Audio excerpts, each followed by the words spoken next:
बिस्मिल्लाहिर्रहमानिर्रहीम। अस्सलामु अलैकुम। आज के लेक्चर में हम सोर्स ऑफ ऑर्गेनिक कंपाउंड के ऊपर बात करेंगे। यहाँ पर हम डिफरेंट सोर्सेज के ऊपर बात करेंगे। इसके अलावा हम ये देखेंगे कि लैब में आर्टिफिशियली तौर पर ऑर्गेनिक कंपाउंड जो है वो कौन सा तैयार किया गया। लास्ट लेक्चर में हमने कोल के ऊपर बात की थी जो कि ऑर्गेनिक कंपाउंड का सोर्स है, और हमने उसकी टाइप्स के ऊपर भी बात की, और लास्ट में हमने ये भी देखा कि जब उनकी डिस्ट्रक्टिव डिस्टिलेशन की जाती है तो उनसे जो हमें डिफरेंट प्रोडक्ट हासिल होते हैं उनको भी हमने बारी बारी जो है वो डिस्कस किया। आज के लेक्चर में सबसे पहला जो ऑर्गेनिक कंपाउंड का सोर्स हम डिस्कस करने जा रहे हैं वो है petroleum.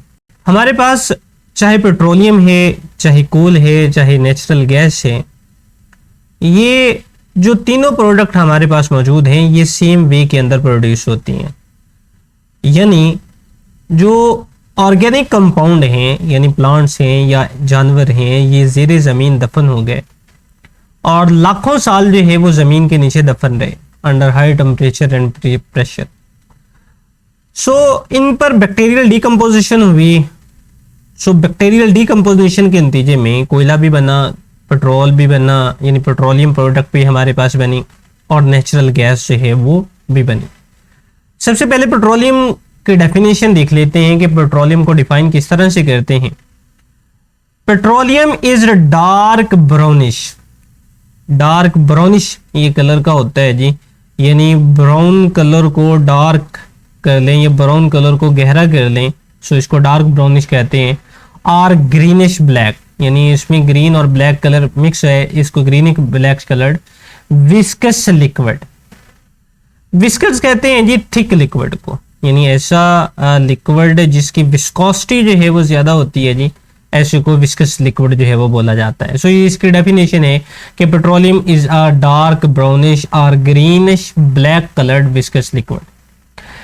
It is a complex mixture of several solid, यानी इस वाले मिक्सचर के अंदर हमारे पास सॉलिड सब्सटेंसेस भी मौजूद होते हैं, लिक्विड भी होते हैं, और gases hydrocarbons in water mix with the salt, यानी पानी के अंदर ये मिक्स होती हैं और साथ में साल्ट भी मौजूद होते हैं, और दूसरे ज़मीनी पार्टिकल्स भी इसके अंदर जो है ये मौजूद होते हैं। Petroleum is the main source of organic compound. Organic compound का ये मेन सोर्स है petroleum. It consist of the several compound mainly hydrocarbon, यानी इसमें ऑलमोस्ट जितने भी हमें कंपाउंड हासिल होते हैं ये सारे के सारे जो हैं या मोस्ट ऑफ देम जो है वो हाइड्रोकार्बन के ऊपर मुश्तमिल होते हैं। These compound are separated by fractional distillation, और इन कंपाउंड्स को जो अलग किया जाता है ये फ्रैक्शनल डिस्टिलेशन के जरिए जो है वो अलग किया जाता है। तो फ्रैक्शनल डिस्टिलेशन की डेफिनेशन आगे लिखी गई है कि separation of fraction R component depending upon their boiling point range, यानी इनको बॉइलिंग पॉइंट रेंज के बिना के ऊपर या बॉइलिंग पॉइंट की बेस के ऊपर इनको अलग करने को या इनको सेपरेट करने को हम फ्रैक्शनल डिस्टिलेशन बोलते हैं। Each fraction is not a single compound. Her fraction जो है वो सिंगल कंपाउंड नहीं होती, यानी मिसाल के तौर पर अगर हमने पेट्रोलियम की फ्रैक्शनल डिस्टिलेशन की है, वहां से हमें फॉर एग्जांपल पेट्रोल यानी गैसोलीन हमें हासिल हुआ है, तो हम ये कह दें कि गैसोलीन के अंदर जो हमारे पास है वो सिर्फ 8 कार्बन एटम वाला जो है वो गैसोलीन होगा। नहीं, इसमें इसके अंदर जो है वो नंबर ऑफ कार्बन एटम की रेंज हो सकती है। मिसाल के तौर पर इसमें कार्बन नंबर 6 से लेकर कार्बन नंबर 8 तक जो है वो मौजूद हो सकते हैं। सो ये इस तरह से इनमें हर एक सिंगल कंपाउंड के अंदर यहाँ के हर एक सिंगल फ्रैक्शन के अंदर जो है वो डिफरेंट कंपाउंड जो है वो मौजूद हो सकते हैं, rather than it consist of the different organic compounds. So ये हमारे पास है जी पेट्रोलियम। अब नेक्स्ट मूव करते हैं जी नेचुरल गैस की तरफ। नेचुरल गैस भी सेम इसी तरह से, जैसे कि मैंने फर्स्ट ऑफ ऑल इसके बारे में डिस्कस किया कि चाहे हमारे पास कोयला है, चाहे पेट्रोलियम है, चाहे नेचुरल गैस है, ये सेम वे के अंदर जो है वो हमें हासिल होते हैं, यानी सेम वे के जरिए ये प्रोड्यूस होते हैं। अब फर्स्ट ऑफ ऑल इसको डिफाइन किया गया है, it is a mixture of low molecular hydrocarbons, यानी ये कम बॉइलिंग पॉइंट रखने वाले जो हाइड्रोकार्बन्स हैं ये इनका मिक्सचर है। इनमें जो मोस्ट ऑफ द कॉन्स्टिट्यूएंट हमारे पास मौजूद है 85% ये मीथेन है, और मीथेन का फार्मूला आप लोग जानते हैं जी ये हमारे पास होता है जी CH4। CH4 ये हमारे पास जो है वो मीथेन कहलाती है। Along with the other gases, या इसके अलावा जो है वो दूसरी गैसेज भी होती हैं, लाइक इथेन है, प्रोपेन है and butane. Its origin is similar to that of the coal and petroleum, यानी इसका ओरिजिन जो है वो उसी तरह से है जिस तरह से कोयले का हमने डिस्कस किया है, या पेट्रोलियम के बारे में हमने बात की। Natural gas is used as fuel in home as well as in industry. जो नेचुरल गैस है ये घरों के अंदर और इंडस्ट्री में एज ए फ्यूल के तौर पर इस्तेमाल होती है। पाकिस्तान में जैसे कि इसका नाम जो है वो सुई गैस है, सो सुई के मकाम से, बलूचिस्तान में सुई का मकाम है जहां से ये निकाली जाती है, सो इस वजह से इसको सुई गैस जो है वो बोला जाता है। So it is used as a fuel in automobiles as compressed natural gas, यानी CNG के तौर पर हम इनको गाड़ियों में एज ए फ्यूल के तौर पर भी इस्तेमाल करते हैं। Natural gas is used to make carbon black and fertiliser, यानी इसको कार्बन ब्लैक बनाने के अंदर और फर्टिलाइजर बनाने के अंदर जो है वो इस्तेमाल किया जाता है। कार्बन ब्लैक जो है ये आगे इसके डिफरेंट कंपाउंड जो है वो मिलते हैं जी, लाइक प्रिंटर की जो स्याही है कार्बन ब्लैक की मदद से बनती है। इसी तरह से जो शू पॉलिश है, यानी जिसके जरिए हम जूते पॉलिश करते हैं, वो भी कार्बन ब्लैक के जरिए जो है वो बनती है। सो नेक्स्ट हमारे पास है जी प्लांट्स, इसको थोड़ा ऊपर की तरफ हम कर लेते हैं जी। सो नेक्स्ट है जी प्लांट। अब जो हमने जो पहले तीन के ऊपर बात की, यानी कोल, पेट्रोलियम और नेचुरल गैस, ये तीनों के तीनों वो थी जी जो जिनके अंदर जो है वो ये ज़ेरे ज़मीन दफन हो गई, यानी ये डेड प्लांट्स और जो एनिमल्स हैं इनसे हासिल की गई हमें प्रोडक्ट्स हैं। यानी ज़ेरे ज़मीन दफन हो गए, वहाँ पर प्रेशर ज़्यादा था, टेम्परेचर ज़्यादा था, सो ज़्यादा प्रेशर और टेम्परेचर के ज़रिए वो उनकी डिकम्पोजिशन हुई, वो या तो कोयले के अंदर चेंज हो गए, या पेट्रोलियम के अंदर चेंज हो गए, या नेचुरल गैस के अंदर चेंज हो गए। अब जो हम बात करने जा रहे हैं जी प्लांट्स में, इसमें हमें जो पौधों से हासिल हो रही हैं प्रोडक्ट, चाहे वो हमें फल हासिल हो रहे हैं, चाहे वो हमें सब्जियां हासिल हो रही हैं, चाहे हम दालें हासिल कर रहे हैं, या डिफरेंट किस्म के ऑयल्स हम हासिल कर रहे हैं, या विटामिन हासिल करने के लिए हम डिफरेंट प्रोडक्ट जो हैं वो हासिल कर रहे हैं, वो सारी की सारी जो है वो इस वाले टॉपिक के अंदर हम बात करेंगे। सो इसको देख लेते हैं। Living plant synthesise macro molecules, यानी ये मैक्रो मॉलिक्यूल यानी बड़े कंपाउंड जो हैं वो बनाते हैं, लाइक हमारे पास carbohydrates, proteins, oils and vitamins, ये सब के सब जो है वो हम पौधों से हासिल करते हैं। The basic unit of all type of carbohydrate is glucose. तमाम किस्म के जो कार्बोहाइड्रेट हैं इनका जो बेसिक यूनिट है ये ग्लूकोज है। अब ग्लूकोज फर्दर जो है वो पॉलीमराइज होकर डिफरेंट प्रोडक्ट जो है वो हमें देते हैं, which is synthesised by the plants through photosynthesis. अब ग्लूकोज कैसे बनता है जी? फोटोसिंथेसिस के जरिए बनता है। इक्वेशन आप लोग इसमें जानते हैं जी कि carbon dioxide CO2 plus water molecule H2O, जब ये आपस में केमिकल रिएक्शन करते हैं जी in the presence of green pigment chlorophyll,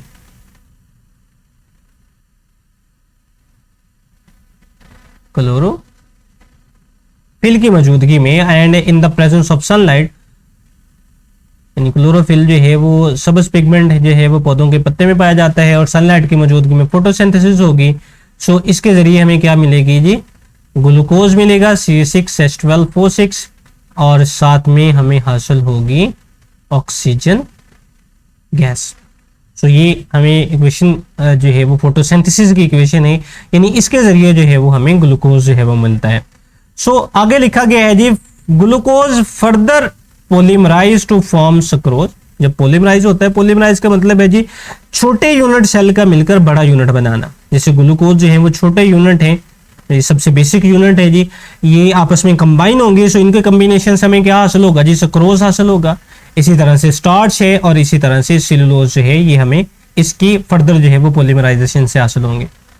proteins also are found in the pulses and the beans, यानी दालों के अंदर और फलियों से हमें जो है वो प्रोटीन हासिल होते हैं। Proteins are also prepared by the fixation of nitrogen by bacteria found on the roots of the plants. या जो हमें प्रोटीन हासिल होती है ये नाइट्रोजन फिक्सेशन के जरिए जो है, जो कि बैक्टीरिया करते हैं। नाइट्रोजन फिक्सेशन से मुराद है कि नाइट्रोजन को नाइट्रेट्स की फॉर्म के अंदर जो है वो कन्वर्ट करने को हम नाइट्रोजन फिक्सेशन जो है वो कहते हैं, जो कि पौधों की जड़ों के अंदर कुछ बैक्टीरिया जो है वो करते हैं। इन बैक्टीरिया को नाइट्रीफाइंग बैक्टीरिया जो है वो बोला जाता है, यानी जो नाइट्रोजन को नाइट्रेट्स की फॉर्म के अंदर जो है वो कन्वर्ट करते हैं। Oils are found in the seeds of the plants, जो ऑयल हमें हासिल होता है ये पौधों के बीज से हमें हासिल करते हैं, सच एज सनफ्लावर है, रेप सीड है, पाम है, कोकोनट है एंड ग्राउंडनट है। सो इनके जरिए जो है वो हमें ऑयल हासिल होता है। Vitamin are found in apple, vitamin जो है वो सेब और इसके अलावा सिट्रस फ्रूट से हमें हासिल होते हैं। Beside these major food item plants also give gums, rubber and medicines, यानी ये भी गम्स भी देते हैं हमें, रबर भी देते हैं और मेडिसिन भी देते हैं। ये भी सारी की सारी जो है वो ऑर्गेनिक कंपाउंड है। सो लास्ट पे हम जो बात करेंगे जी वो synthesis in the laboratory. In laboratory में जो है वो इसको किस तरह से तैयार किया गया या कब तैयार किया गया। जैसे कि इस चैप्टर के स्टार्ट के अंदर हम बात कर चुके हैं कि सबसे पहली जो थ्योरी मानी जाती थी वो वाइटल फोर्स थ्योरी मानी जाती थी, और इसको जो रिजेक्ट किया था वो फ्रेडरिक वुलर ने जो है वो इसको रिजेक्ट किया था, और इन्होंने रिजेक्ट करके पहला ऑर्गेनिक कंपाउंड जो है वो यूरिया जो है वो तैयार किया था। यानी लेबोरेटरी में जो पहला ऑर्गेनिक कंपाउंड तैयार हुआ था वो यूरिया तैयार हुआ था, और इसको तैयार करने वाले थे फ्रेडरिक वुलर। वही सारा कुछ जो है वो यहाँ पर अगेन जो है वो रिपीट किया गया है। Just 200 years ago it was considered that organic compound could be synthesized only by plant, यानी 200 साल पहले ये तस्वर किया जाता था कि जो ऑर्गेनिक कंपाउंड हैं ये सिर्फ पौधों से या जानवरों से हासिल किए जा सकते हैं या यही बनाते हैं। Because they possess vital force, क्योंकि इनके पास जो है वो वाइटल फोर्स थी, which is very essential for the synthesis of the organic compound, जो कि ऑर्गेनिक कंपाउंड की सिंथेसिस के लिए लाजमी थी। But the synthesis of urea, लेकिन यूरिया की तैयारी ने in the laboratory by F M. Wohler इन 1928, जो यूरिया तैयार किया था ये फ्रेडरिक वुलर ने तैयार किया था 1928 में। Open the discipline on the field, synthesise the organic compound in the laboratory, यानी इन्होंने लेबोरेटरी में ऑर्गेनिक कंपाउंड की तैयारी का दरवाजा जो है वो खोल दिया। Up till now more than 10 million organic compound have been prepared in the laboratory, और अब रिसेंटली जो है वो 10 मिलियन से ज्यादा ऑर्गेनिक कंपाउंड जो है वो हम लेबोरेटरीज में तैयार कर चुके हैं। They range from the simple to complex, और इनमें से कुछ सिंपल भी हैं और कुछ जो है वो पेचीदा कंपाउंड भी हैं। They are present in drugs, medicine, अब इन जो कंपाउंड हम बना रहे हैं इनमें ड्रग्स, मेडिसिन हैं, फ्लेवर्स हैं, फ्रेग्रेंस हैं यानी खुशबू है, प्लास्टिक एंड पेंट्स है, सिंथेटिक फाइबर्स हैं, रबड़ है, कॉस्मेटिक्स है, कॉस्मेटिक्स हैं, टॉयलेटरीज हैं एंड डिटर्जेंट। टॉयलेटरीज से मुराद जो है वो जो बैतुल खला में चीज़ें जो है वो इस्तेमाल होती हैं, लाइक शीट है, या इसके अलावा जो है वो जिसको हम अमूमन जो है वो वाश बेसिन जिसको कहा जाता है जी, और डिटर्जेंट्स हैं, ये सारे के सारे जो हैं ये हमारे पास ये भी ऑर्गेनिक कंपाउंड है। इसी तरह से इंसेक्टिसाइड्स हैं और पेस्टिसाइड्स हैं जी, यानी इंसेक्ट्स मारने के लिए और पेस्ट को मारने के लिए जो है जो भी कंपाउंड तैयार किए जाते हैं ये सारे के सारे जो हैं वो ऑर्गेनिक कंपाउंड हैं, और इनको जो है वो हम लेबोरेटरी में तैयार कर चुके हैं।